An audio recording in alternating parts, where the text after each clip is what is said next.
Assalamualaikum warahmatullahi wabarakatuh. Alhamdulillah nahmaduhu wa nasta'inuhu wa nastaghfiruh. Wa na'udzu billahi min shururi anfusina wa min sayyiati a'malina. May yahdihillahu fala mudilla lahu wa may yudlil fala hadiya lahu. Asyhadu an la ilaha illallah wa asyhadu anna Muhammadan abduhu wa rasuluh. Sallallahu ta'ala bi qaladil karim.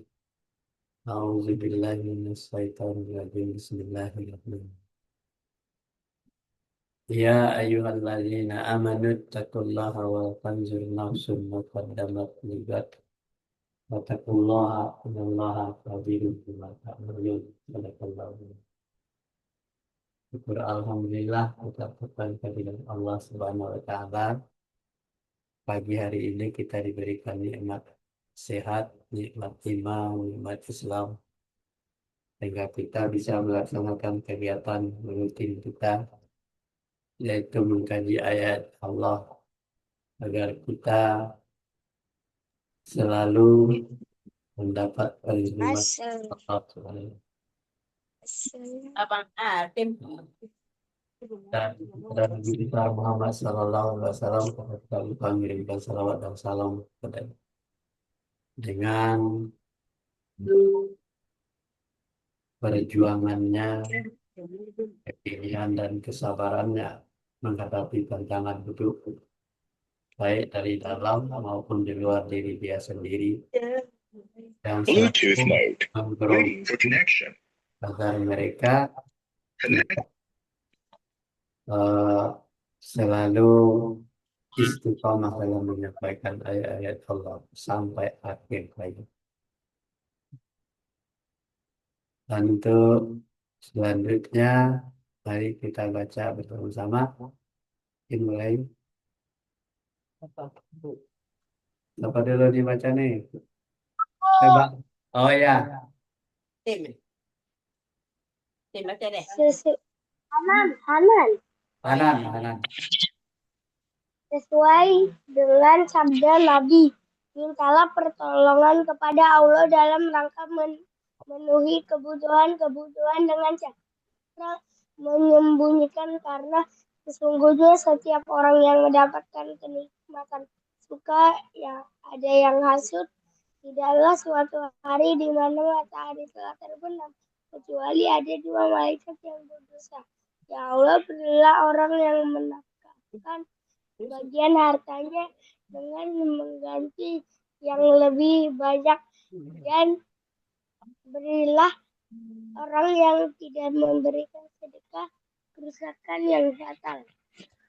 Ya, ini Panganan pagi-pagi sudah membaca ya sebuah hadis sesuai dengan sabda Nabi. Ini hadis, mintalah pertolongan kepada Allah. Jadi kalau kita minta pertolongan itu tidak kepada orang, tapi minta pertolongannya hanya kepada Allah dalam rangka memenuhi kebutuhan dengan cara menyembunyikannya. Jadi kita berdoa itu tidak perlu kencang-kencang, tidak perlu dengan suara keras, tapi apa sih yang kita inginkan di dalam hidup kita ini? Kita hanya minta kepada Allah, ya Allah, ya Rabbi, berikanlah kecerdasan kepadaku, mudahkan bagiku segala urusan dunia dan akhirat. Semoga aku selamat dari uh, azab kubur dan siksa neraka. Ya. Jadi ini doa kita yang tersembunyi ya. Ya mestinya tersembunyi yang kita sembunyikan dalam diri kita. Setiap kita baru bangun, kita hanya minta tolong kepada Allah saja. Kenapa? Allah adalah pemilik segala-galanya. Jadi kalau kita minta tolong, kita minta kecerdasan, minta minta supaya nanti kita akan selalu taat dan patuh kepada aturan Allah, yang minta tolong kepada Allah.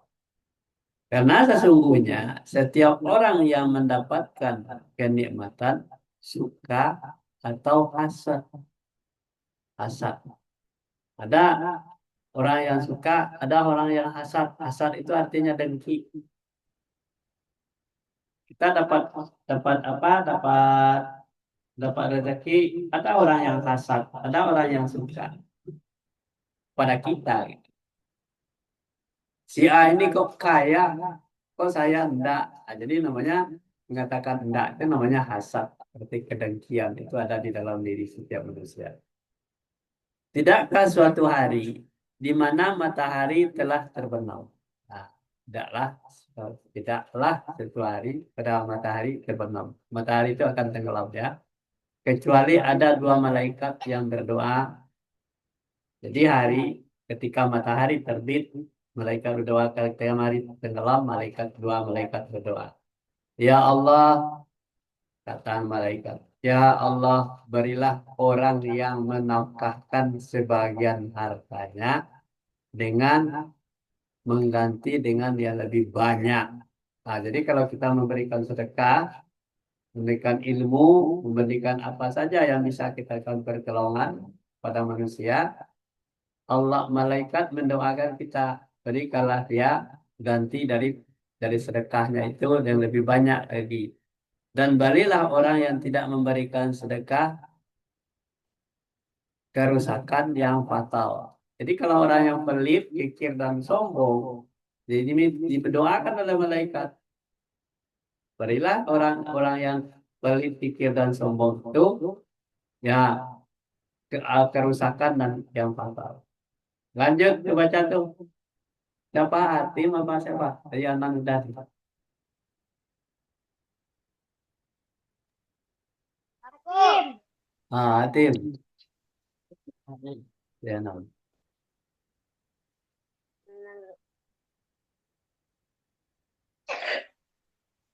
Musyawarah itu mencegah penyesalan dan ejekan orang lain. Tingkatkan ikhlas ada 4, yaitu membersihkan amal dari perhatian orang, tidak bertujuan lain dalam ibadah kecuali dengan niat melaksanakan perintah Allah. Beribadah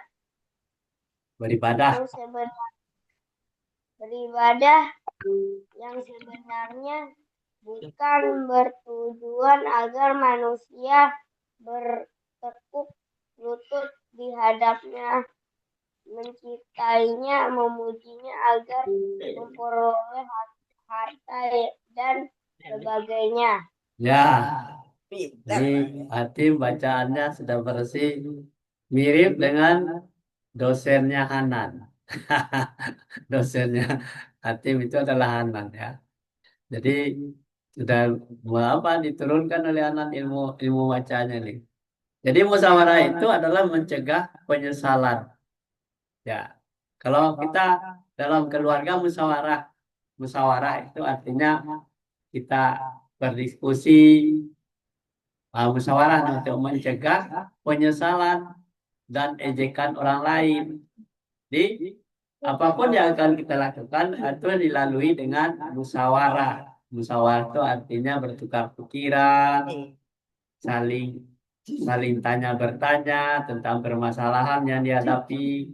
Itu namanya supaya kita tidak nyesal. Kalau kita tidak ada musyawarah dalam dalam kalau keluarga kita, itu kemudian jalan sendiri-sendiri. Apa gunanya kita ramai-ramai kalau kita mau sendiri-sendiri juga. Nah, tingkatan ikhlas itu ada 4. Nah, ada 4 tingkatan ikhlas, yaitu yang pertama membersihkan amal dari perhatian orang. Jadi kalau kita melakukan sesuatu perbuatan yang baik, tidak perlu perhatian orang lain, tidak perlu dilihat orang, tidak perlu didengar orang. Lakukan saja. Karena baik menurut diri kita sendiri, menurut Allah juga.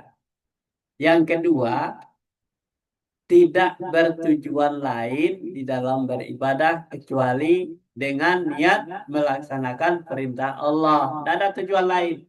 Kita melakukan sesuatu salat supaya dipuji-puji orang. Kita rajin belajar supaya dipuji orang. Tidak perlu, karena ikhlas saja. Karena tuntutan keinginan fitrahnya manusia itu harus menjadi orang yang benar, menjadi orang yang baik, yang memelihara kehormatannya. Nah, itu namanya dengan ikhlas saja, karena Allah, karena perintah Allah. Utlubul ilma minal mahdi ilallah, dituntutlah ilmu pengetahuan itu dari sejak ayunan, mulai dari kita bayi sampai ke liang lahat. Jadi kita tidak boleh melakukan sesuatu itu dengan ada iming-iming, ada hadiah, tidak perlu. Kita hanya karena Allah saja, karena perintah Allah. Beribadah yang sebenarnya bukan bertujuan agar manusia bertekuk lutut di hadapannya. Nah, jadi beribadah sebenarnya bukan bertekuk lutut ketakutan saja pada Allah itu. Mencintainya, memujinya, agar memperoleh harta dan sebagainya. Bukan itu ibadah. Jadi beribadah itu ikhlas, tulus kepada Allah, ya. Kemudian mau diberikan apa saja oleh Allah itu kita sabar saja. Karena Allah. Bukan beribadah dengan ambisi untuk mendapatkan memperoleh harta. Kan beribadah itu seperti itu. Ambisi untuk supaya kita meraih segala-galanya. Tidak seperti itu. Tapi kalau ikhlas itu agar manusia bukan bertekuk lutut kepadanya untuk memperoleh harta, mencintainya untuk memperoleh harta, memujinya untuk memperoleh harta, bukan itu dan sebagainya, ya. Kita lanjut. Nah, satu. Lanjut. Ya, situ. Oh, Ya, beramal karena Allah ini benar. Ya. ya. Beramal karena Allah agar Allah memberi bagian-bagian yang ada di akhirat, seperti jauh dari siksa neraka dan masuk surga. Serta bersenang-senang dengan bermacam-macam kenikmatannya. Beramal karena Allah agar Allah memberi bagian duniawi, seperti agar banyak rezeki, terhindar dari hal-hal yang menyakitkan. Adapun selain itu adalah ria. Bagian ulama ahli hikmah berkata, bisu lebih baik daripada berbicara bohong. Ucapan yang benar adalah awal kebahagiaan. Ya. Jadi penjelasan yang dikatakan tadi di kelas tadi, ya, beramal karena Allah saja. Tidak ada embel-embelan yang lain. Agar Allah itu memberikan bagian-bagian yang ada di akhirat. Jadi kita beramal karena Allah itu karena ada bagian-bagian yang kita peroleh di akhirat. Seperti apa bagian di akhirat itu? Jauh dari siksa neraka dan masuk ke surga, itu bagian-bagian akhirat itu. Serta bersenang-senang dengan bermacam-macam kenikmatannya. Itu bagian-bagian dari akhirat. Itu betul tujuan beramal. Beramal karena Allah itu agar Allah memberikan bagian duniawi. Nah, bagian dari duniawi tak karena kita dapat duniawi. Jangan langsung disebut saya dapatkan ini dan itu. Boleh kita meminta, tetapi karena Allah, karena dunia kita juga. Seperti agar banyak rezeki, ya kita minta. Terhindar dari hal-hal yang menyakitkan, ada apapun selain daripada hal yang ria. Nah, selain dari ria, jangan ria. Ya, jangan ria itu berartinya kita bangga, juhul apa? Oh, istilahnya kalau bangga itu orang-orang yang membangga-banggakan dirinya, dia paling hebat, dia paling bagus, dia paling pintar, itu bangga namanya. Tidak ada dalam itu, ya.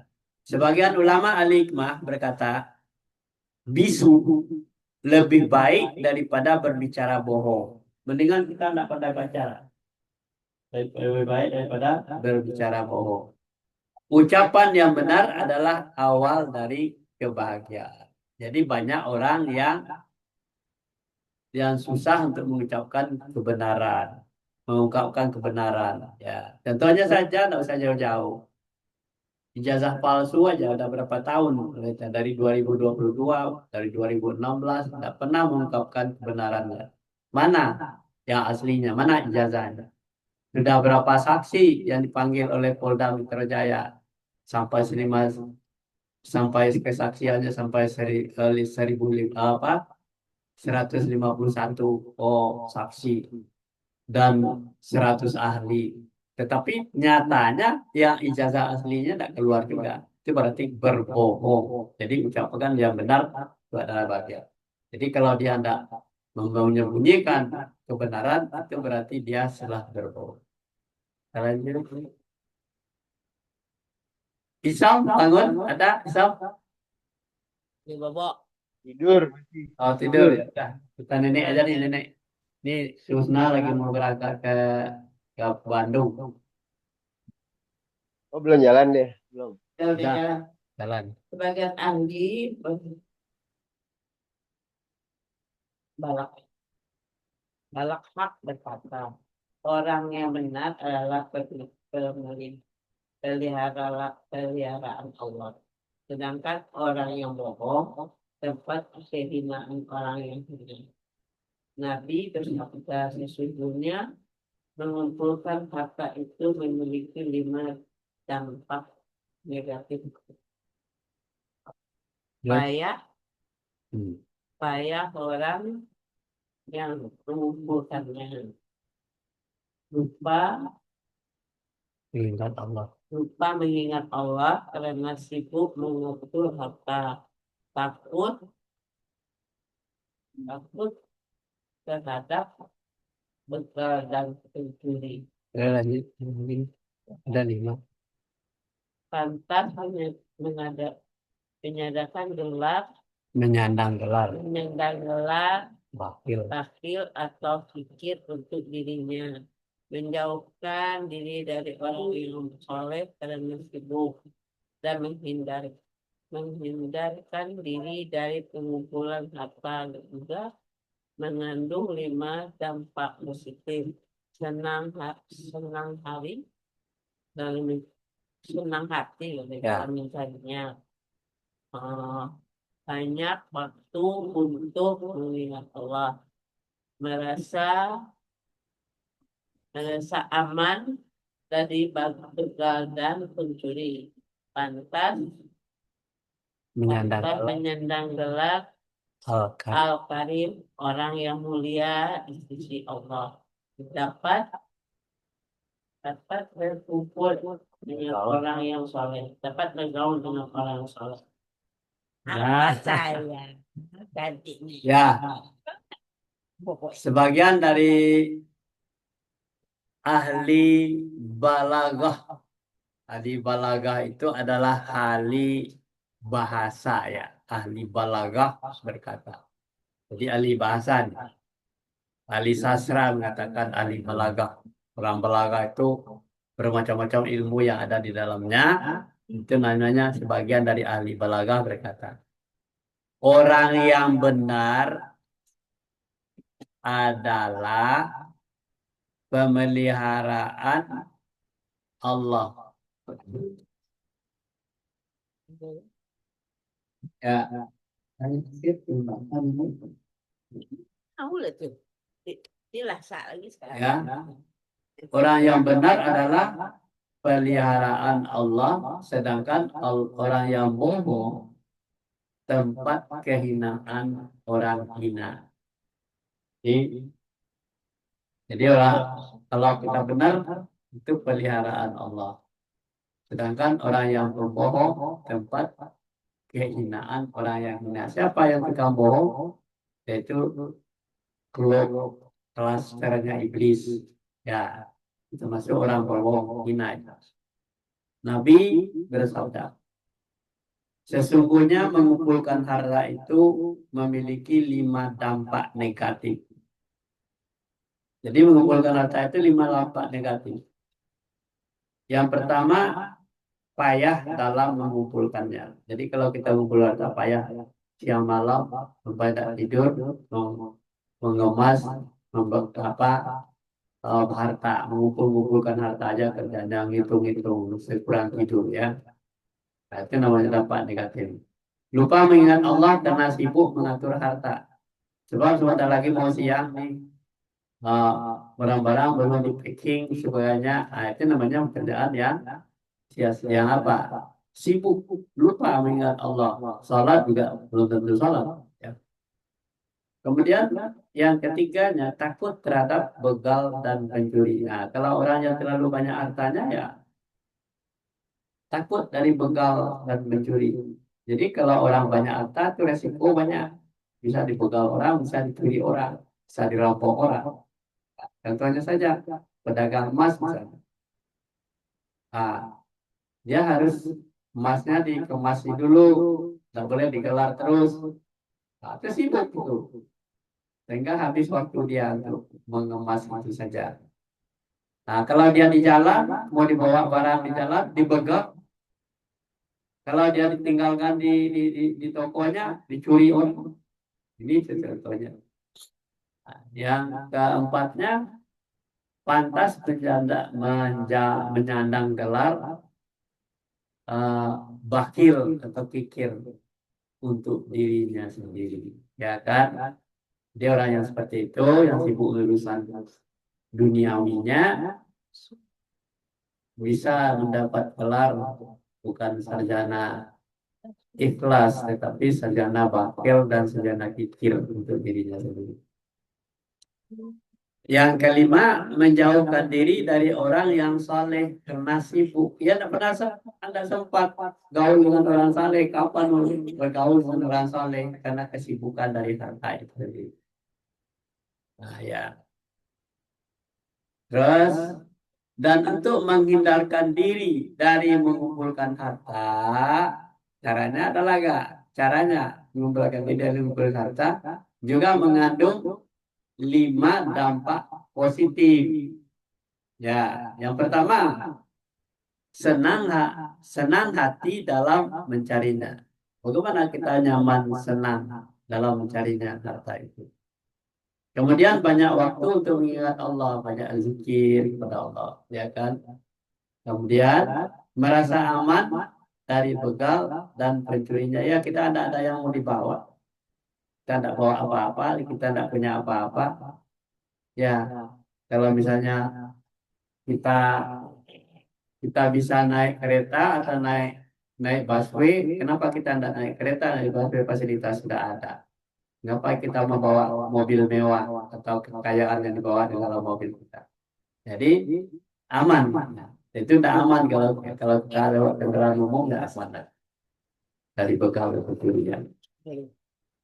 Kemudian yang ketiganya, pantas menyandang gelar Al-Karim. Jadi orang yang seperti ini, kalau yang tadi namanya si bakil, orang bakil, sekarang namanya gelarnya si Al-Karim, orang yang mulia di sisi Allah. Kemudian dapat bergaul dengan orang yang soleh. Gimana caranya kita bisa banyak bergaul dengan orang soleh? Orang soleh itu adalah orang-orang yang terpelihara dirinya dari begal dan pencuri tadi. Nah, sampai di sini dulu kajian kita pagi hari ini. Mudah-mudahan mendapatkan pelajaran yang berharga bagi kita untuk menjadi gaya hidup kita. Selalu belajar dan selalu taat dan patuh kepada aturan Allah. Wabillahi taufiq wal hidayah. Assalamualaikum warahmatullahi wabarakatuh.